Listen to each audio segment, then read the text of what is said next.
Hi friends, welcome back to my channel. నేను మీ హోతా అండి. ఇవాళ నేను మీకు చేసి చూపించబోతున్నటువంటి రెసిపీ ఏంటి అంటే కాకరకాయ రాయలసీమ స్టైల్లో కాకరకాయ కర్రీ అయితే చేయబోతున్నాను. ఈ కాకరకాయ కర్రీ చాలా పుల్లగా కమ్మగా చేదు అనేది అస్సలు ఉండదండి. నాకు కాకరకాయ కర్రీ అంటే చాలా ఇష్టం. సో అందుకే నేను ఎక్కువ కాకరకాయ రెసిపీస్ చేస్తూ ఉంటాను. సో ఈ రోజు నేను చేయబోయే ఈ కాకరకాయ రెసిపీ కనుక మీకు నచ్చినట్టయితే నా వీడియోని లైక్ చేసి షేర్ చేసి కామెంట్ చేయండి, అలాగే సబ్స్క్రైబ్ కూడా చేయండి. ఇంకొకటి ఏంటంటే మీరు లైక్ కొట్టడం వల్ల నేను చేసిన వీడియోస్ 10 మందికి వెళ్ళి వాళ్ళు కూడా తెలుసుకోవడానికి అవకాశాలు అయితే ఎక్కువగా ఉంటాయన్నమాట. ఓకేనా ఫ్రెండ్స్, రండి ఇప్పుడు మన వీడియోలోకి వెళ్ళి కాకరకాయ కర్రీ ఎలా చేయాలో చూసేద్దాం. ముందుగా కాకరకాయ కర్రీ కావాల్సిన పదార్థాలు ఏంటో ఇప్పుడు మనం చూద్దాం. ఇప్పుడు ఈ కాకరకాయ కర్రీకి మనకు కావాల్సిన పదార్థాలు ఏంటో చూసేద్దాం. ముందుగా అయితే నేను ఒక 1/2 కిలో కాకరకాయలు తీసుకున్నానండి. ఒక 3 టమోటాలు తీసుకున్నాను, 4 పచ్చిమిర్చి. నేను మీకు చెప్పాను కదా, వెల్లుల్లిపాయలు ఖచ్చితంగా నేను అన్ని కూరల్లోకి వాడతాను. సో మీకు ఇష్టమైతే వేసుకోవచ్చు, లేదంటే లేదు. వెల్లుల్లిపాయలు ఒకటి తీసుకున్నాను. పెద్ద ఉల్లిపాయ ఒకటైతే తీసుకున్నానండి. అలాగే పోపు దినుసులు, పసుపు, ధనియాల పొడి, కారం, ఉప్పు, ఇంతే. మనకు చింతపండు అనమాట. సో మనం పులుపు వేసుకుంటాం కదా కాకరకాయ కూరలో, అందుకని నిమ్మకాయ సైజ్ అంతా చింతపండు. సో ఇవండి ఈ వంటకి కావాల్సినటువంటి పదార్థాలు. ఇప్పుడు మనం వంట ఎలా చేయాలో, ఈ కాకరకాయ రాయలసీమ స్టైల్ కాకరకాయ కర్రీ ఎలా చేయాలో చేసుకుని చూద్దాం. ఒకసారి మీరు కూడా ఈ స్టైల్లో రెడీ చేసి చూడండి. చాలా కమ్మగా పుల్లగా చాలా బాగైతే ఉంటుంది. ముందుగా స్టవ్ అయితే వెలిగించి కడాయి ఉంచుకున్నానండి. సో ఇప్పుడు మనం ఇందులోకి ఒక 3 చెంచాల నూనె వేద్దామండి.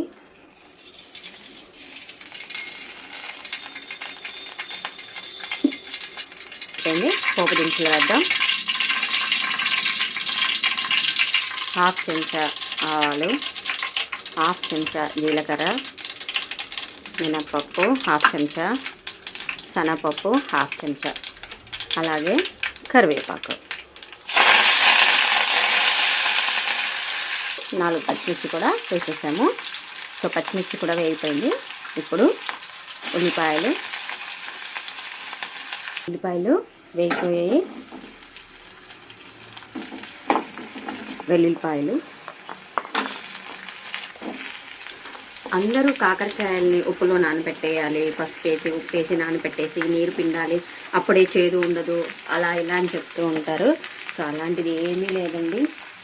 వెజిటేబుల్ ఉందో దాని యొక్క ఆ ఫ్లేవర్ని మనము ఆస్వాదిస్తేనే దాని టేస్ట్, దాంట్లో ఉన్నటువంటి ఏ ఫ్లేవర్ ఎలా ఉందో దాని ఒరిజినల్ టేస్ట్ని మనం ఆస్వాదిస్తేనే దాంట్లో ఉన్నటువంటి విటమిన్స్, మినరల్స్ అన్నీ కూడా మనకు అంది, పోషక విలువలు అన్నీ కూడా మనకు అందుతాయి అన్నమాట. సో చూసారా, మీకు అలా చేదు పోవాలి అనుకుంటే ఇలా నూనెలో ఎక్కువసేపు కనుక మీరు ఫ్రై చేసుకున్నారంటే ఖచ్చితంగా మీకు చేదు అనేది ఉండదు. ఇలా చూడండి, ఈ నూనెలోని ఇలా వాష్ చేసుకోవాలి. సిమ్లో అయితే పెట్టి కాకరకాయల్ని మూత పెట్టి మగ్గిద్దామండి కాసేపు. అప్పుడు ఆ నూనెలోనే బాగా మగ్గుతుంది అనమాట. చూసారండి ఎంత బాగా అయితే మగ్గిపోతున్నాయో. ఇలా సిమ్లో పెట్టి నూనెలోనే మగ్గించుకోవడం వల్ల ఆ చేదు తత్వం అంతా పోతుందండి. ఇప్పుడు ఏం చేద్దామంటే, ఆల్రెడీ మనం టమాటాలు కట్ చేసి ఉంచుకున్నాం కదా, అది కూడా అలా దాని మీద వేసి ఉంచేద్దాం. సో ఇది కూడా అలాగా మగ్గిపోతుంది, కదపాల్సిన అవసరం లేదు. కదిపేసి మళ్ళీ అడుగంటిపోద్ది. సో మూత పెట్టి సిమ్లోనే మగ్గిచ్చేద్దాం. నేను వంట మధ్యలో డిస్కస్ చేశానని మా ఆయన పాపం మళ్ళీ వంట చేస్తున్నారు. అడిగా ఇదిగో చూపించు. సో కాకరకాయలు, టమోటాలు బాగా మగ్గిపోయాయండి. ఇప్పుడు ఇందులోకి మనం రుచికి తగినంత ఉప్పు, పసుపు, చింతపండు పులుసు, కారము, ధనియాల పొడి వేసేస్తున్నాం. ఒకవేళ కావాలి అనుకుంటే ఇందులో మీరు బెల్లం కలుపుకోవచ్చు, కానీ రాయలసీమ దాంట్లో బెల్లం అయితే వేయరండి. మీకు కావాలి, చేదు తినలేము అనుకుంటే మాత్రం మీరు బెల్లం వేసుకోవాలనుకుంటే వేసుకోవచ్చు, అది మీ ఇష్టం. బెల్లం లేకుండా ఆ చేదు, ఆ పులుపు అది తింటేనే దీని టేస్ట్ అనేది తెలుస్తుంది. ఓకే, ఇప్పుడు మనం మూత పెట్టేసి ఉడికించేసుకుందాం. ఉప్పు కారం అన్నీ ఒకసారి చెక్ చేసుకొని సో కూర అయితే ఉడికిపోయింది. ఇప్పుడు మనం కొత్తిమీర గార్నిష్ చేసి స్టవ్ అయితే కట్టేద్దాం.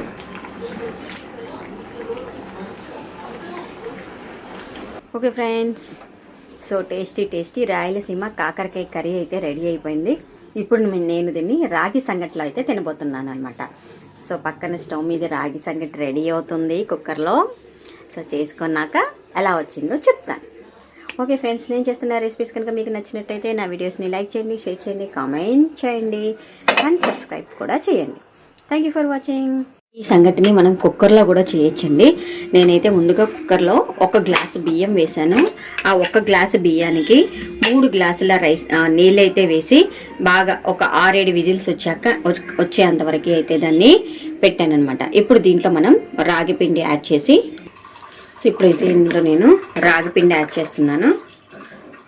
మనకి ఎంత పిండి అయితే కావాలో అంత నేనైతే ఒక 2 చెంచాలు అయితే వేసుకున్నానండి. ఇప్పుడు ఒక కర్ర తీసుకుని దాన్ని మనం మెత్తగా ఈ పిండి అంతా ఇందులో మిక్స్ అయ్యేలాగా చేసుకోవాలి. అలా మిక్స్ అయిపోయిందో రైస్ కూడా మెత్తగా రెడీ అయిపోయిందనమాట. సాఫ్ట్గా అయితే అయిపోయిందో ఇప్పుడు మనం దీన్ని ఒక 2 మినిట్స్ అలా మూత పెట్టేద్దాం.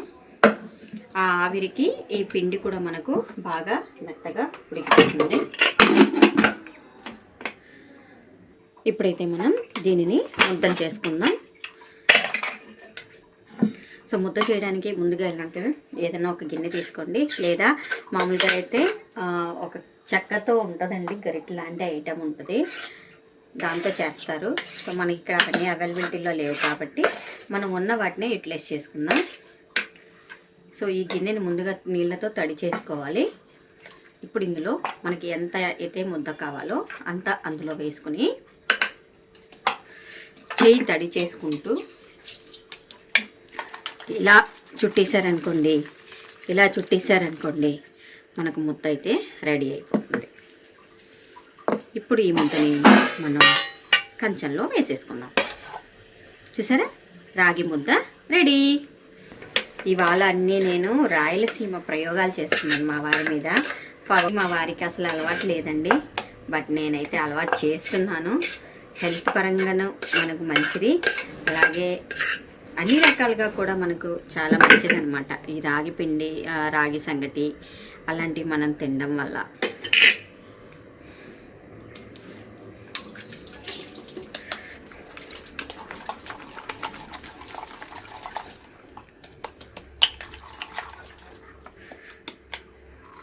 చూసారా, రాగి ముద్ద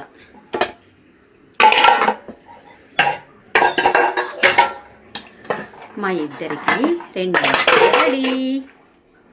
ఇప్పుడు ఇది నేను రాయలసీమ కాకరకాయ కూరతో అయితే తింటున్నాం అనమాట. మా వారైతే పాపం నా బాధపడలేక నా రాయలసీమ వంటలు తింటున్నారు ఈరోజు.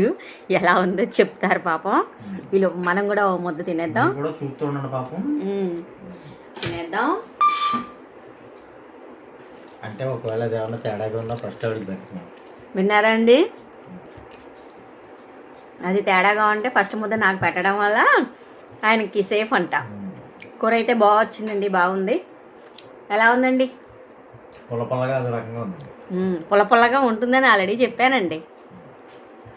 పుల్లకూర కదండి, పుల్లగా ఉంటుంది. అందుకే బాగుందా బాగాలేదా అది చెప్పండి. బాగుంది. ఓకే అండి, ఇప్పుడు నేను కూడా తినేస్తాను, ఆకలేసిస్తుంది. నా వీడియోస్ మీకు నచ్చితే నా వీడియోస్ని లైక్ చేసి, షేర్ చేసి, కామెంట్ చేసి అండ్ సబ్స్క్రైబ్ కూడా చేయండి. Thank you for watching friends. Bye.